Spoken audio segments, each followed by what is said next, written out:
Rich dad poor dad अध्याय 4 सबक 3 अपने काम से काम रखो। 1974 में मैकडोनाल्ड के मालिक रे क्रॉक से आग्रह किया गया कि वे ऑस्टन में टेक्सास नामक यूनिवर्सिटी में MBA की कक्षा में व्याख्यान है। मेरा एक करीबी दोस्त कीथ कनिंघम वहाँ MBA कर रहा है। अच्छी और प्रेरणादायी चर्चा के बारे में कक्षा ख़त्म हो गई और विद्यार्थियों की क्या वे बियर के लिए उनके फेवरेट बारे में चलेंगे, वे तैयार हो गए। जब सब लोगों के हाथ में बियर आ गई तब रे ने पूछा, मेरा असली बिजनेस क्या है? कीथ ने कहा। हर कोई हंस पड़ा। ज़्यादातर MBA विद्यार्थियों को लग रहा जैसे रे मजाक कर रहे थे। किसी ने जवाब नहीं दिया, इसलिए रे ने दोबारा यही सवाल पूछा, आप लोगों की नज़र में मेरा बिजनेस क्या है? विद्यार्थी दोबारा हंस दिए और आखिरकार एक बहादुर विद्यार्थी जोर से कहा, रे, दुनिया में ऐसा कौन है जो यह नहीं जानता कि हैमबर्गर बिजनेस में है? रे हंस दिए। मुझे मालूम था आप लोग यही कहेंगे। वे एक पल के लिए रुके और इसके बाद उन्होंने कहा, लेडीज़ एंड जेंटलमैन, मैं हैमबर्गर बिजनेस में नहीं हूँ। मेरा असली बिजनेस रियल एस्टेट है। कीथ ने कहा। रे अपने नज़रिए को समझाने के लिए काफ़ी समय लिया। अपने बिजनेस प्लान में रे जानता था कि बिजनेस का मूल लक्ष्य हैमबर्गर फ्रेंचाइजी बेचना था, परंतु वे कभी भी फ्रेंचाइजी की लोकेशन को नहीं भूले। वे जानते थे कि रियल एस्टेट और इसकी लोकेशन हर फ्रेंचाइजी की सफलता में सबसे महत्वपूर्ण तत्व है। मूलतः वह आदमी को फ्रेंचाइजी खरीद रहा था और रे क्रॉक से संगठित फ्रेंचाइजी चेन का सदस्य बनता था।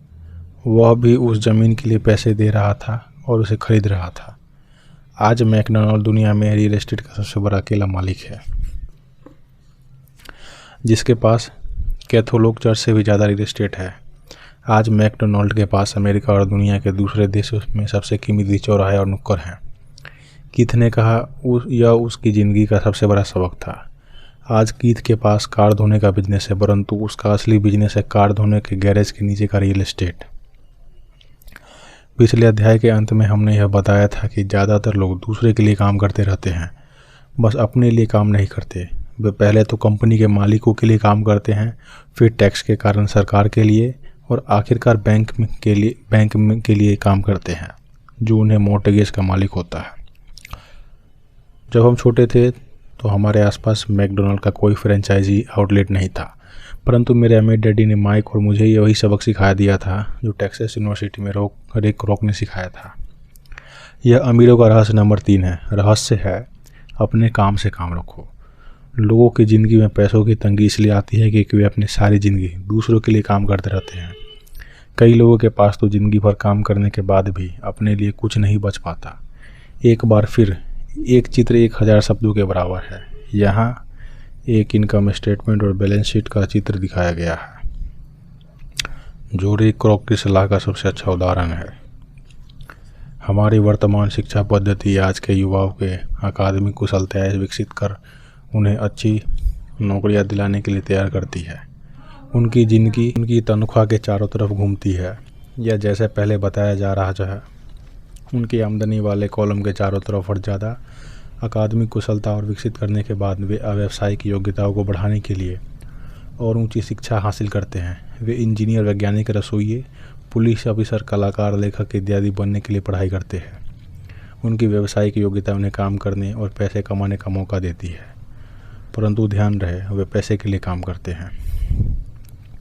आपके प्रोफेशन और आपके बिजनेस में बहुत बड़ा अंतर है। मैं अक्सर लोगों से पूछता हूँ आपका बिजनेस क्या है, और वे कहते हैं मैं एक बैंकर हूँ। फिर मैं उनसे पूछता हूँ क्या वे बैंक के मालिक हैं, और सामान्यतः उनका जवाब होता है नहीं, मैं वह काम करता हूँ। इस तरह उन्होंने अपने प्रोफेसर और अपने बिजनेस को एक ही समझ लिया है।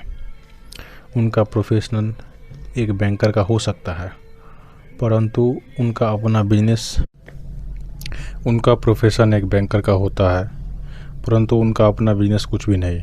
रे को अपने प्रोफेशन और अपने बिजनेस के बीच के अंतर को बहुत अच्छी तरह जानते थे। उनका प्रोफेशन हमेशा वही था। वे एक सेल्समैन थे। एक समय में वे मिल्क शेक के लिए मिक्सर बेचते थे और कुछ ही समय बाद हैमबर्गर फ्रेंचाइजी बेचने लगे। हालांकि उनका प्रोफेशन हैमबर्गर फ्रेंचाइजी बेचने का था, परंतु उनका बिजनेस आय दिलाने वाले रियल एस्टेट को इकट्ठा करना था। स्कूल के साथ एक समस्या यह है कि आप जो विषय पढ़ते हैं आप वही बन जाते हैं।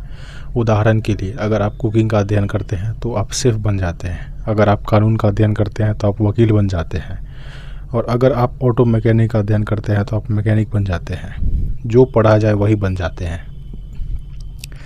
गलती यहाँ होती है कि लोग अपने काम से काम रखना भूल जाते हैं। वे सारा समय जीवन दूसरों के काम पर ध्यान देने में लगा देते हैं और इस तरह आपको अमीर बनाते हैं। आर्थिक रूप से सुरक्षित के लिए किसी आदमी को अपने काम से काम रखने की ज़रूरत है। आपका बिजनेस आपकी संपत्ति वाले कॉलम के चारों तरफ घूमता है, जो आपकी आमदनी वाले कॉलम के विपरीत होता है। जैसा पहले बताया जा चुका है, नंबर 1 नियम यह जानता है कि संपत्ति और दायित्व के बीच अंतर होता है और इसलिए हमें संपत्ति ही खरीदनी चाहिए। अमीर लोग अपनी संपत्ति वाले कॉलम पर ध्यान देते हैं, जबकि बाकी सभी लोग अपने इनकम स्टेटमेंट पर ध्यान देते हैं। इसलिए हमें यह बहुत सुनने में आता है, मुझे ज़्यादा तनख्वाह की ज़रूरत है, काश कि मुझे प्रमोशन मिल जाए, मैं एक बार फिर स्कूल जाकर कुछ और प्रशिक्षण लेने वाला हूँ ताकि मैं बेहतर नौकरी पा सकूँ, मैं ओवर टाइम करने वाला हूँ, शायद मुझे कोई पार्ट टाइम काम मिल जाए, मैं 2 सप्ताह में नौकरी छोड़ रहा हूँ, मुझे एक नई नौकरी मिल गई है जिससे तनख्वाह ज़्यादा है। कई समूह में ये समझदार के विचार हैं, परंतु अगर आप रे क्रॉक की बात समझ लेते हैं तो ऐसा करके आप अपने काम से काम नहीं रख सकते। ये सभी विचार अपना पूरा ध्यान आमदनी वाले कॉलम पर केंद्रित हुए हैं, और अगर अतिरिक्त धन का उपयोग आमदनी बढ़ाने वाली संपत्ति को खरीदने के लिए किया जाता है तभी वह आदमी आर्थिक रूप से सुरक्षित हो सकता है। गरीब और मध्य वर्ग के ज़्यादातर लोग आर्थिक रूप से पुरातनपंथी होते हैं, यानी वे जोखिम नहीं उठा सकता, यानी कि उनका कोई आर्थिक आधार नहीं होता। वे अपनी नौकरियों से चिपके रहते हैं, वे खेल को सुरक्षित तरीके से खेलते हैं। जब कंपनियों का आकार छोटा होने लगता है तो लाखों करोड़ों लोगों को पता चला कि जिसे वे अपनी सबसे बड़ी संपत्ति मानते थे, यानी उनका घर, वह उन्हें जिंदा मार रहा है। उनकी घर नामक संपत्ति हर माह उनकी जेब से पैसे निकलवा रही थी। उनकी कार, उनकी दूसरी संपत्ति भी उन्हें जिंदा मार रही थी। गैरेज में रखे $1000 में खरीदे गए उनके गोल्फ क्लब अब $1000 के नहीं रह गए थे। नौकरी की सुरक्षा न होने के कारण अब उनके पास जीवन यापन का कोई आधार नहीं बचा था। उनके विचार में जो संपत्तियां थी वे पैसे के संकटों के समय में उनकी कुछ भी मदद नहीं कर सकती थी। मैं यह मानकर चल रहा हूं कि हम में से ज़्यादातर ने मकान खरीदने या कार खरीदने के लिए बैंक से लोन के आवेदन फॉर्म भरा है। नेटवर्थ खंड पर नज़र डालना हमारा रोचक रहता है। यह रोचक इसलिए होता है क्योंकि इससे हम जान पाते हैं कि बैंकिंग और अकाउंटिंग में किस चीज़ों की संपत्ति माना जाता है। एक दिन कर्ज लेने के लिए मेरी माली हालत बहुत अच्छी नहीं लग रही थी, इसलिए मैंने अपने एक नए गोल्फ क्लब, मेरे आर्ट कलेक्शन, पुस्तकें, स्टूडियो, टेलीविज़न, आर्मनी सूट्स, कलाई घड़ियाँ, जूते और दीगर चीज़ों की संपत्ति वाले कॉलम में रख दिया। मेरे लोन के आवेदन को अस्वीकार कर दिया गया क्योंकि मेरा बहुत ज़्यादा निवेश रियल एस्टेट में था। लोन कमेटी को यह पसंद नहीं आया कि वे अपार्टमेंट हाउसेस को इतना ज़्यादा पैसे कमा रहा है।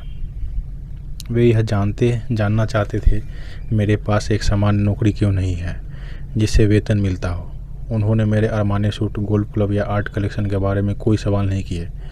ज़िंदगी कई बार कठिन हो जाती है जब आप स्टैंडर्ड प्रोफाइल में फिट नहीं होते। मैं हर बार चौंक जाता हूं जब मैं किसी को यह कहते सुनता हूं कि आपकी नेटवर्थ $10 लाख है या $1 लाख है या ऐसा कि कोई और आंकड़ा। नेटवर्थ के सटीक न होने का एक खास कारण यह है कि जिस पल आप अपनी संपत्ति को बेचना शुरू करते हैं आपको प्राप्तियों पर टैक्स चुकाना पड़ता है। इतने सारे लोग अपने आप को पैसे के गहरे संकट में डाल लेते हैं। जब उनकी आमदनी कम हो जाती है, पैसा जुटाने के लिए वे अपनी संपत्ति बेचते हैं। पहले तो उनकी व्यक्तिगत संपत्तियां सामान्यतः उस मूल्य से कम में बिकती है जो उनके बैलेंस शीट में दिखाया गया है, या अगर संपत्तियों को बेचने से कोई फ़ायदा होता है तो उस पर टैक्स लगा दिया जाता है। तो एक बार फिर सरकार में से अपना हिस्सा ले लेती है और इस तरह कर्ज से उबारने के लिए जुटाई जाने वाली रकम को कम कर देती है। अपने काम से काम रखना शुरू कर दें। दिन की नौकरी तो करते रहें, परंतु असलियत संपत्ति को खरीदना भी शुरू कर दें। परंतु ऐसी दायित्व या व्यक्तिगत चीज़ों से बचें जिनकी कीमत एक बार घर लाने पर कम हो जाए। आप जिस क्षण एक नई कार शोरूम से लेते हैं उसकी कीमत बहुत फीसदी कम हो जाती है। यह संपत्ति नहीं है, हालांकि आपके बैंकर भी इसे संपत्ति मानते हैं। मेरा $400 का नया टाइटेनियम ड्राइवर खरीदने से कुछ ही मिनटों बाद $150 का मूल्य हो गया था। वयस्कों के लिए यही सही है कि अपने खर्च कम कर ले, अपने दायित्व को घटा ले और मेहनत से ठोस संपत्तियों का आधार बना ले। उन युवा लोगों को जिन्हें कभी अभी घर नहीं छोड़ा है, यह सिखाया जाना चाहिए कि संपत्ति और दायित्व के बीच फ़र्क क्या होता है। घर छोड़ने से पहले ही उन्हें संपत्ति वाले कॉलम को बनाने की प्रेरणा दी जानी चाहिए। इसके पहले कि वे घर छोड़े, शादी करे, घर खरीदे, बच्चे पैदा करे, खतरनाक आर्थिक स्थिति में फंसे, नौकरी को कसकर पकड़े रहे और हर चीज़ों को सुधार कर उधार खरीदे। मैं बहुत सारे युवा दंपत्ति को देखता हूँ जो शादी कर लेते हैं और अपने आप को एक ऐसे जाल में फंसा लेते हैं जिससे वे अपनी नौकरी के बहुत साल तक कर्ज से बाहर नहीं निकल पाएंगे। जब आखिरी बच्चा घर छोड़कर चला जाता है, जब ज़्यादातर लोगों को यह एहसास होता है कि उन्हें रिटायरमेंट की पर्याप्त तैयारी नहीं की है और वे थोड़ा पैसा अलग रखना शुरू कर देते हैं, फिर उनके अपने मम्मी डैडी बीमार हो जाते हैं और उन पर नई जिम्मेदारियां आ जाती है, तो मैं आपको या आपके बच्चों को किस तरह की संपत्ति के संग्रह की प्रेरणा दे रहा हूँ। मेरी दुनिया में असली संपत्ति कई तरह की होती है। 1, ऐसे बिजनेस जिनमें मेरे होने की ज़रूरत ना हो। मैं उनका मालिक ज़रूर हूँ, परंतु उन्हें दूसरे लोग चलाते हैं। अगर मुझे वहाँ काम करना पड़े तो यह बिजनेस नहीं होगा, यह मेरी नौकरी होगी। 2, स्टॉक। 3, बॉन्ड।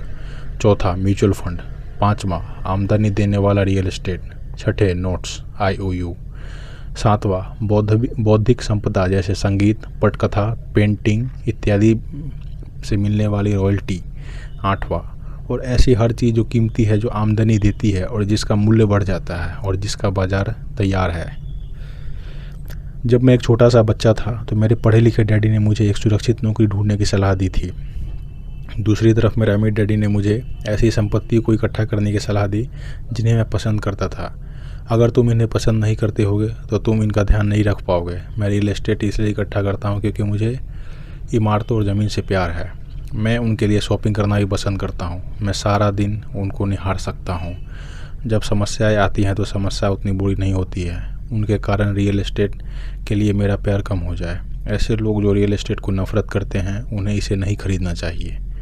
मुझे छोटी कंपनी के स्टॉक से भी प्रेम है, खासकर नई कंपनियों के स्टॉक से। इसका कारण यह है कि मैं एंटरप्रेन्योर हूँ, न कि कॉर्पोरेट व्यक्ति। मेरे शुरुआती सालों में बड़े संगठनों में काम कर चुका हूँ, जैसे कैलिफोर्निया के स्टॉक में, UN मरीन कॉर्प्स में, जेरोक्स कॉरपोरेशन में। मैंने इन संगठनों में बिताए समय का मजा लिया है और मेरे पास कई सुखद यादें हैं, परंतु भीतर से मैं कंपनी में काम करने वाला आदमी नहीं हूँ। मुझे कंपनी शुरू करना अच्छा लगता है, परंतु उन्हें चलाना अच्छा नहीं लगता। इसलिए मैं जो शेयर खरीदता हूँ वे सामान्यतः छोटी कंपनी के होते हैं और कई बार तो मैं कंपनी शुरू करता हूँ और उसे सार्वजनिक बना देता हूँ। नए स्टॉक के शेयर में किस्मत चमक सकती है और मुझे वह खेल पसंद है। कई लोग कम पूंजी वाले कंपनियों से डरते हैं और उन्हें खतरनाक कहते हैं, और वे खतरनाक हैं भी, परंतु इतना खतरा हमेशा कम हो जाता है अगर आप निवेश से प्रेम करते हैं, उन्हें समझते हैं और खेल की अच्छी तरह से जानते हैं। छोटी कंपनियों के साथ मेरी रणनीति यह होती है कि 1 साल में अपने शेयर बेच दिए जाए। दूसरी तरफ मेरी रियल एस्टेट की रणनीति छोटी प्रॉपर्टी से शुरू करने की होती है, फिर मैं उस प्रॉपर्टी को बेचकर उसे थोड़ी बड़ी प्रॉपर्टी ले लेता हूँ और इस तरह अपने फ़ायदे पर टैक्स चुकाने से बचता रहता हूँ। इससे प्रॉपर्टी की वैल्यू में नाटकीय बढ़ोतरी होती है। मैं सामान्य तौर पर रियल एस्टेट को 7 साल से कम समय अपने पास रखता हूँ। वर्षों तक जब मैं मरीन कॉर्प्स में जेरोक्स में था, तब मैं भी यही किया जो मेरा अमीर डैडी ने सिखाया था। मैं अपने दिन की नौकरी करता था, परंतु मैं अपने काम से काम रखता था। मैं अपनी संपत्ति वाले कॉलम में कुछ न कुछ करता रहता था। मैं रियल एस्टेट और छोटे स्टॉक को खरीद फरोख्त भी करता था। अमीर डैडी ने हमेशा पैसे की समझ को महत्व पर जोर दिया था। जितनी अच्छी तरीके से मैं अकाउंटिंग और कैश मैनेजमेंट को कर सकता था, उतनी ही अच्छी तरह मैं निवेशों को विश्लेषण कर सकता था और आखिरकार खुद की कंपनी शुरू कर सकता था और उसे सफल बना सकता था। जब तक कि कोई पहले से ही ऐसा ना सोच रहा हो, मैं किसी को अपनी कंपनी बनाने के लिए प्रोत्साहित नहीं करता।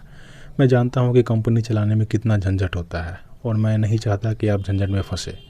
कई बार ऐसा भी समय आ सकता है जब लोगों को रोज़गार नहीं मिलता और उनके लिए कंपनी शुरू करना समाधान होता है, परंतु सफलता के अवसर बहुत कम है। 10 में से 9 कंपनियाँ 5 साल में ही डूब जाती है। पहले 5 साल में जो कंपनियाँ बची रहती है उनमें से भी 10 में से 9 कंपनियां बाद में बंद हो जाती है। तो अगर आपके पहले से ही अपनी कंपनी शुरू करने की इच्छा है तभी मैं इसकी सलाह दूंगा, अन्यथा कभी अपनी दिन की नौकरी करते रहे और अपना काम से काम रखे। जब मैं कहता हूं कि अपने काम से काम रखें तो मेरा मतलब यह है कि आप अपनी संपत्ति वाले कॉलम को ज़्यादा मजबूत बनाए रखें। एक बार इसमें $1 जाए तो वह बाहर ना निकल पाए। इसे इस तरीके से सोचें, जब $1 आपकी संपत्ति वाले कॉलम में जाता है तो वह आपके कर्मचारी बन जाता है। पैसे के बारे में सबसे अच्छी चीज़ यह है कि यह हर दिन 24 घंटे काम करता है और ऐसा पीढ़ियों तक कर सकता है। आपकी दिन की नौकरी करते रहे, एक अच्छी मेहनती कर्मचारी की तरह काम करे, परंतु अपने संपत्ति वाले कॉलम को बढ़ाते रहे। जब आपका कैश फ्लो बढ़ता है तब आप कुछ विलासिता की चीज़ें खरीद सकते हैं। इस बारे में एक महत्वपूर्ण तथ्य यह है कि अमीर लोग विलासिता की चीज़ें सबसे बाद में खरीदते हैं, जबकि गरीब और मध्यवर्गीय लोग विलासिता की चीज़ें सबसे पहले खरीदते हैं। गरीब और मध्यवर्गीय लोग अक्सर बड़े घर, हीरे, फर, ज्वेलरी या नाव जैसी विलासिता की चीज़ें खरीद लेते हैं ताकि वे अमीर दिख सके। वे अमीर दिखते हैं, असल में वे उधार के दलदल में गहरे धंसते चले जाते हैं। वे लोग जिनके पास पीढ़ियों से पैसा है वे लंबे समय से अमीर होते हैं। वे अपनी संपत्ति वाले कॉलम को सबसे पहले बनाते हैं, फिर संपत्ति वाले कॉलम से होने वाली आमदनी उनके लिए विलासिता की चीज़ें खरीद लेती है।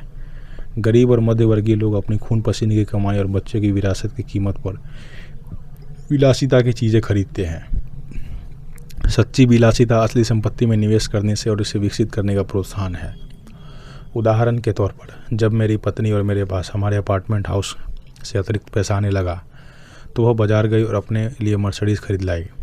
इसमें ज़रा सी भी मेहनत या जोखिम नहीं था क्योंकि अपार्टमेंट हाउस के कारण उसने कार खरीदी थी, परंतु उसे इसके लिए 4 साल तक इंतज़ार करना पड़ा था। जब रियल एस्टेट पोर्टफोलियो बढ़ रहा था और आखिरकार उसने इतना अतिरिक्त पैसा दे दिया कि कार खरीदी जा सके।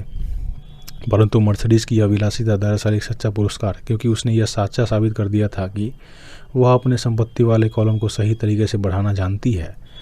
अब उनके लिए उस कार की कीमत समान रूप से खरीदी गई कार से कहीं ज़्यादा है।